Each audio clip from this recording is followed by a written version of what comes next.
Bangladesh. Een land in dichte mist. Eigenlijk kennen we niet meer van dit land dan de allesverwoestende overstromingen en de bittere armoede. Een haast vergeten achterland waarvan de contouren nauwelijks zichtbaar zijn. Al in 1971 richtte ex-Beatle George Harrison met zijn Concert voor Bangladesh wereldwijd de aandacht op het door burgeroorlog verscheurde land. Het was het allereerste benefietconcert ooit, waarvan de titelsong Bangladesh de wereld veroverde.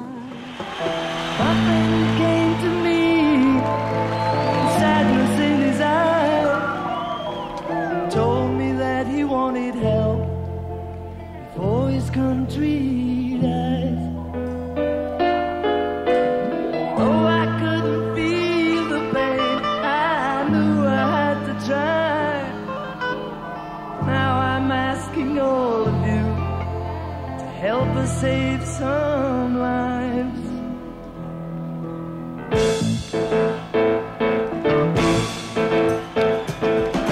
Bangladesh, Bangladesh, where so many people are dying fast, and it sure looks like a mess. Never see such distress.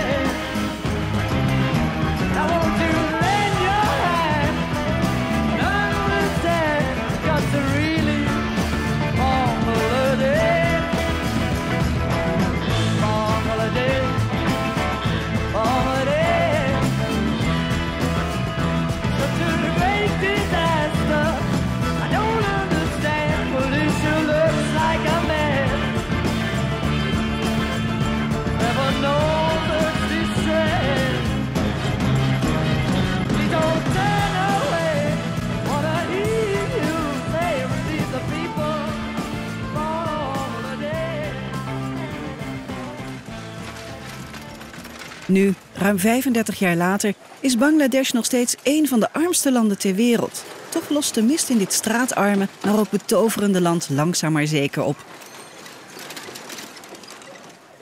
Ondanks de miljarden dollars aan internationale hulp lijkt er sinds de onafhankelijkheid van Pakistan in 1971 amper vooruitgang te zijn geboekt. Nog altijd is bijna de helft van de bevolking analfabeet en leven bijna even zoveel mensen onder de armoedegrens. Met name in de steden krioelt het van de bedelaars. De files in het drukke stadsverkeer grijpen ze aan om hun schamele kostje bij elkaar te sprokkelen. Te vaak, te vergeefs. Met deze aanblik lijkt het onmogelijk dat Bangladesh er ooit bovenop komt. Toch kruipt het land langzaam maar zeker uit het slop. Mede dankzij de man die met zijn microkredieten voor met name vrouwen een groot verschil maakt. Poverty in Bangladesh is declining very steadily. It declined on an average of 1% per year during the 90s. So during the 90s, we reduced 10% of the population getting out of poverty. Now, in the first 5 years of 2000, decline in poverty has doubled. It's at the rate of 2% on an average per year. If you continue a 2% decline in poverty in Bangladesh, we'll be one of those lucky countries. We'll be reaching the Millennium Development Goal #1, reducing poverty by half by 2015.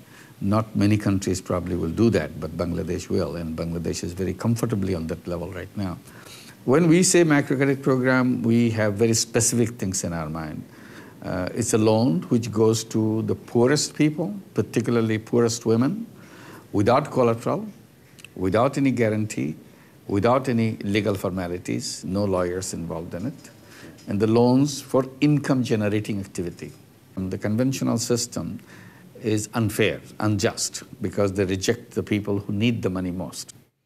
And then later I added another complaint that they are unjust, also because they don't lend money to women. Even if she is a rich woman, they will not give her a loan.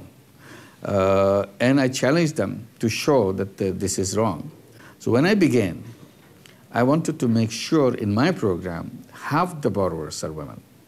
So I was going around trying to convince the women to come and join them in bank. They were running away from us. No, I don't know what to do with money. I don't need money. Give it to my husband. So this was a big problem for us. It took us 6 years of continuous persuasion of the women, building confidence in them, and then finally to reach that 50-50 level.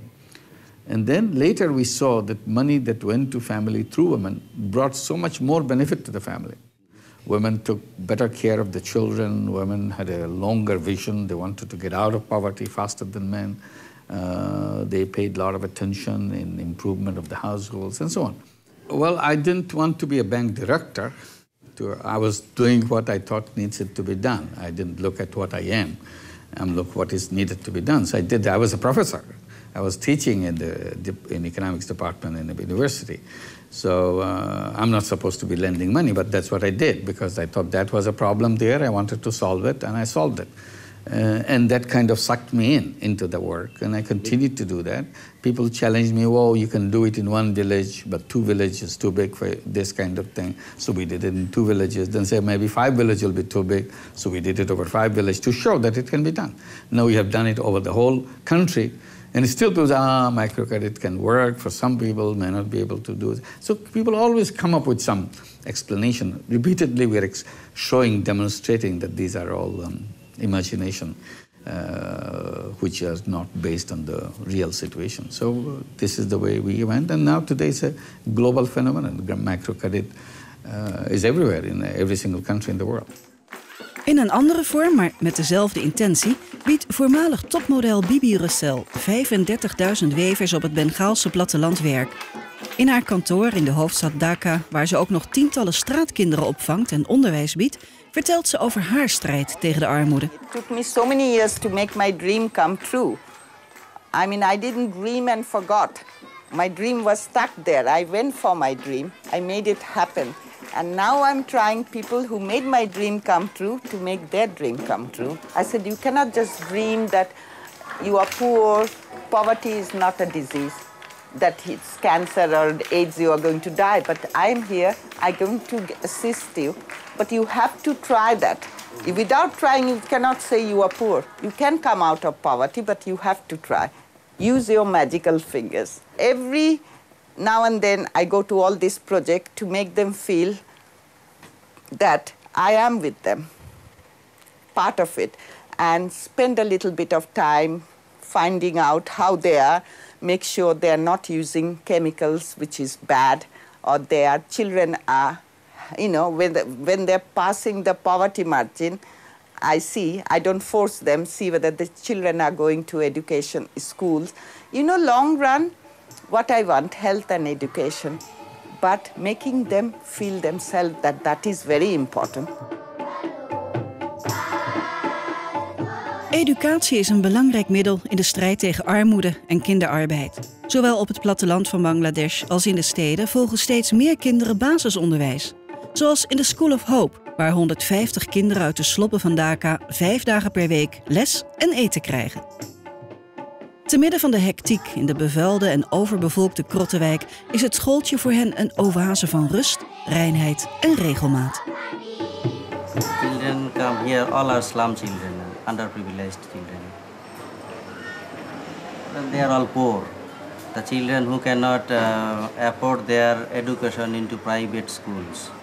They live with their families in huts, in very simple houses. The children don't have, for instance, they have no way to do homework at home. So we give them time to do their schoolwork, to finish their schoolwork here in school. They live with brothers and sisters. They have to look after their little brothers and sisters. Often they have to work when they come home from school. We have a special agreement that the new teachers here have to follow a course, a teacher's training course, where they learn how to teach in a more modern way. We don't hit the children.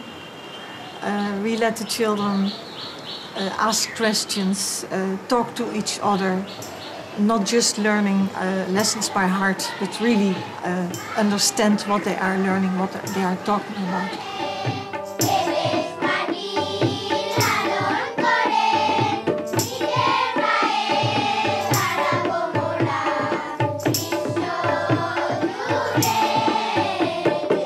Een heel ander wapen in de armoedestrijd is gezondheidszorg. Maar liefst 5 van de 8 millenniumdoelen hebben hiermee te maken. Niet voor niets, want vooral op het gebied van hygiëne is er nog een flinke slag te maken.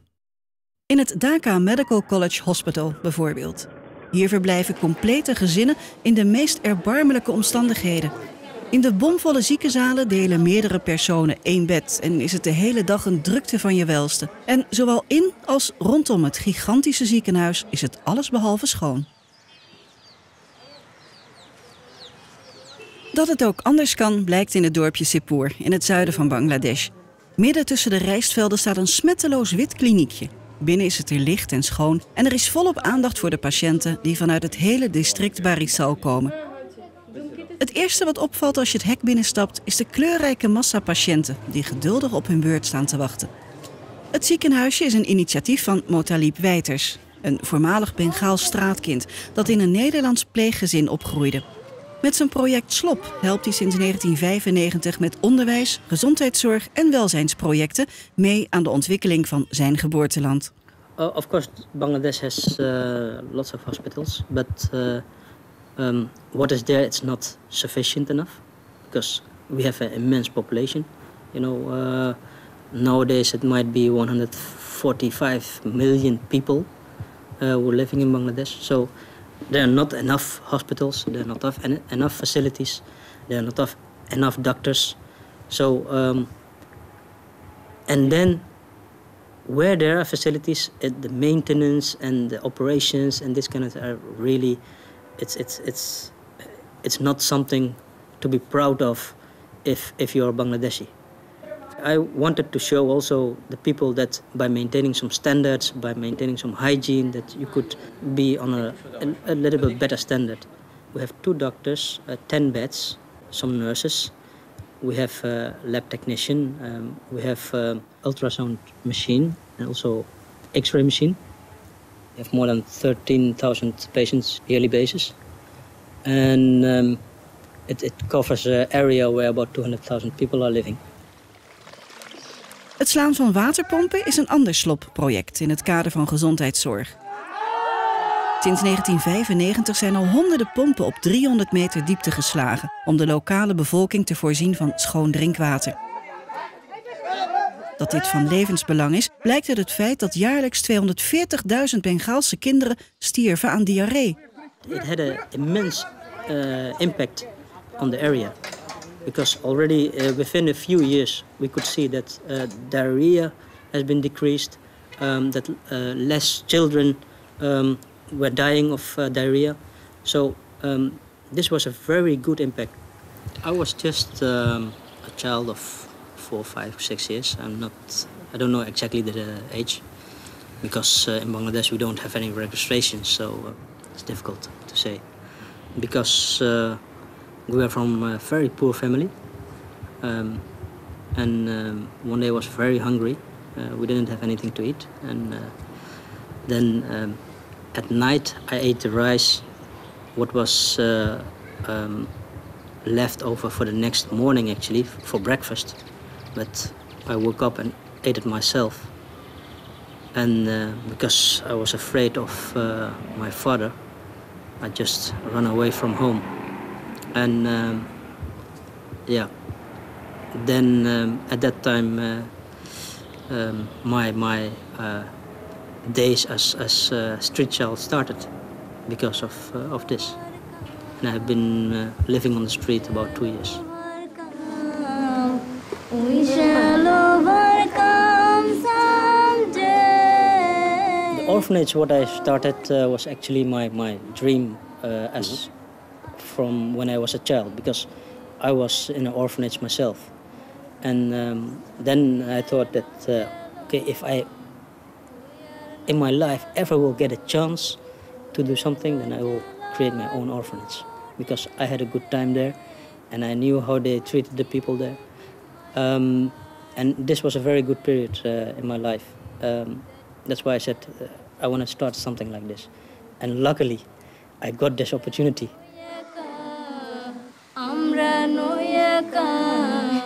These kids are amazing. I have been living with them many years. And then we were just exchanging our stories. That what did I do when I was a street child, and how they ended up in the street, how they ended up as an orphan. So we had lots of stories to tell each other. And that's what created a real close emotional relationship with them as well. So they trust you fully. They express themselves. Oh, if we have this chance, what you got, we also want to create something like this. De kinderen uit de 2 weeshuizen volgen regulier onderwijs op een nabijgelegen school. Daarnaast krijgen ze in de weeshuizen zelf nog extra lessen. Met als resultaat dat ze hun leeftijdgenootjes uit het dorp ver vooruit zijn. If the education system stays like this, I don't know how many years it will take before they can really improve. But on the other hand, there are lots of, for the rich people in Bangladesh, there are lots of private university schools where really the level is much even higher than here in Europe. So that is also a thing, but it's only affordable for the rich people, the rich generation, and that's a pity, because actually we do in Bangladesh have all the knowledge, but only how we can apply it and how we can implement it and how we can get all these poor people having the same standard for this. That is the question. Yeah, there's a big gap between the rich and the poor, and I think this gap is nowadays getting bigger and bigger in Bangladesh, and that is a situation that is really worrying. Voor de meeste Bengalen draait het leven nog altijd om overleven. Ook voor de jongere generatie, voor wie er weinig toekomstperspectief is. Muziek is voor hen vaak de enige uitlaatklep. Het is het ritme van het hart dat zich dwars door alles heen slaat en hoe dan ook een uitweg vindt. Ook al krijgt het nauwelijks of geen gehoor.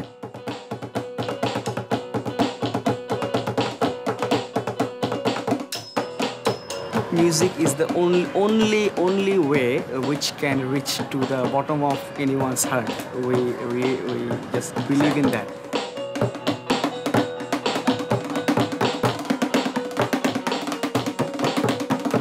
We're doing it because we like it. We like it from the bottom of our heart. That's why we're doing it. But you know, we don't have exactly that much amount of time to spend on it. But we somehow make it up.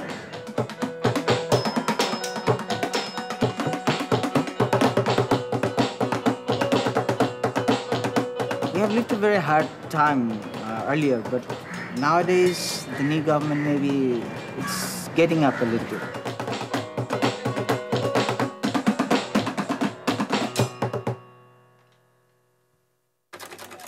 Het bedrijfsleven vormt in Bangladesh een steeds belangrijker schakel in de zware strijd tegen armoede. Het bedrijf Fashion for Development van Bibi Russell is een goed voorbeeld van wat Muhammad Yunus social business noemt. De liefde waarmee de wevers haar kleding maken laat volgens Bibi zien dat armoede ook schoonheid kent en dat iedereen een kans verdient. I believe in better world. I believe that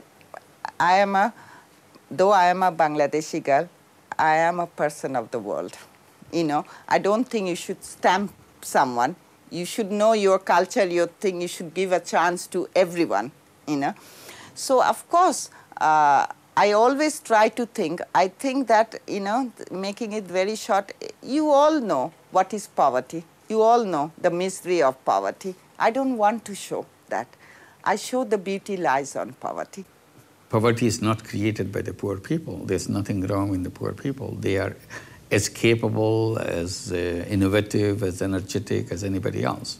Simply, system never gave them a chance. So the institutions never gave them a chance. Our concepts are wrong, so we need to redesign our concept. So I focused on the concept of business. I said the very concept of business is not adequate, because today in the capitalist structure of the economy, the business means business to make money. Suppose I'm craftspeople from Bangladesh. I'm buying something for them 5 rupees. I'm selling it for 200. So why? Today everything is living standards gone up. You should at least give them their due, 10%. I think that is the problem. The middleman is taking everything. Making money could be a means. It cannot be an end by itself. But somehow today we create it as if it is the end. We make money. We don't know why. So I said the true thing would be, here is we make money in profit-making money, businesses, and then use the money to do good and go to the social business. This is the end. So the means and ends. Because we have done it with a big company called Danone. We have a company called Grameen Danone Company, which produces yogurt for addressing the malnutrition of the children. There are millions of children in Bangladesh suffering from malnutrition. So we bring all the micronutrients which is missing in the children and put it in the yogurt and make it very cheap so that even the poorest child can afford it. Sell it to them so that the more yogurt they eat, the quicker they get out of the malnutrition situation. The bottom line of the company is not how much money you're making. Bottom line of the company is how many children are getting to the health. Naast de strijd tegen armoede voert Bangladesh ook een constant gevecht met het water. 3 grote rivieren doorkruisen het vlakke land met ontelbare aftakkingen. Door dit gigantische netwerk van grote en kleinere rivieren is Bangladesh één grote delta, waarvan de bevolking intensief gebruik maakt. 24 uur per dag is het op het water één grote bedrijvigheid. Tegelijkertijd is het wijd vertakte rivierenstelsel de grootste vijand van de Bengalen. Vanwege de hoge waterstand, de heftige moessons en het smeltwater vanuit India en China kampt meer dan de helft van het land elk jaar opnieuw met zware overstromingen.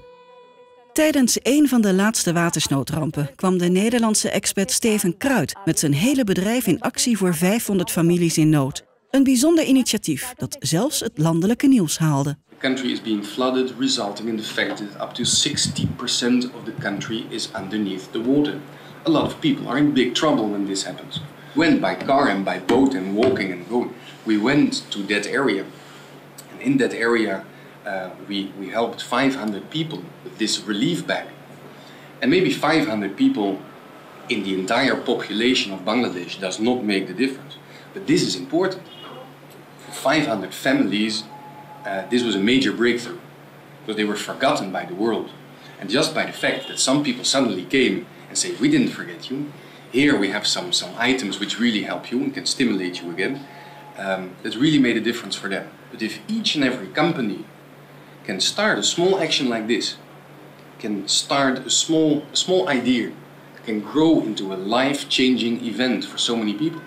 If every company or every individual just dedicate a few minutes or a few hours of their time with whatever it is, preparing a food bag, donating some money, doing something in which you are good at, to help that to those kind of countries, whether it is Bangladesh or any other development country in the world, you can really make a difference.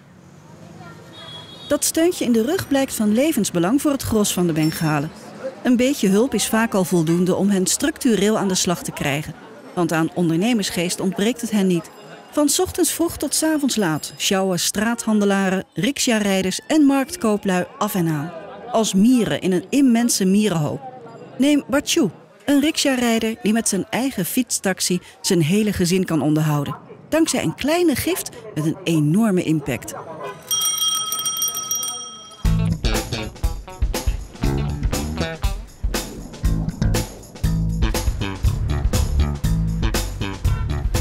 This guy says South Africa, give you my family rickshaw. And his rickshaw business, my family too. It's good. My son go to school.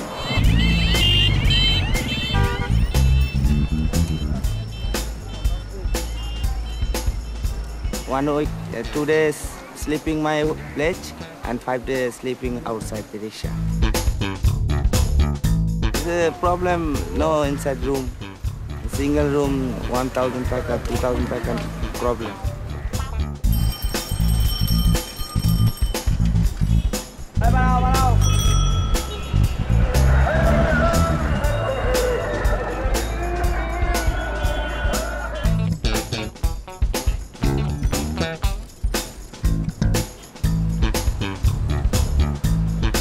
And 12,000 taka is just my salary.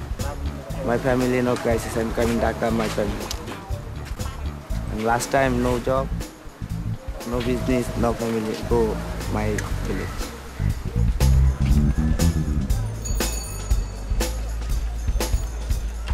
Yes, problem. You're not looking, poor people have. No good school, no good eating.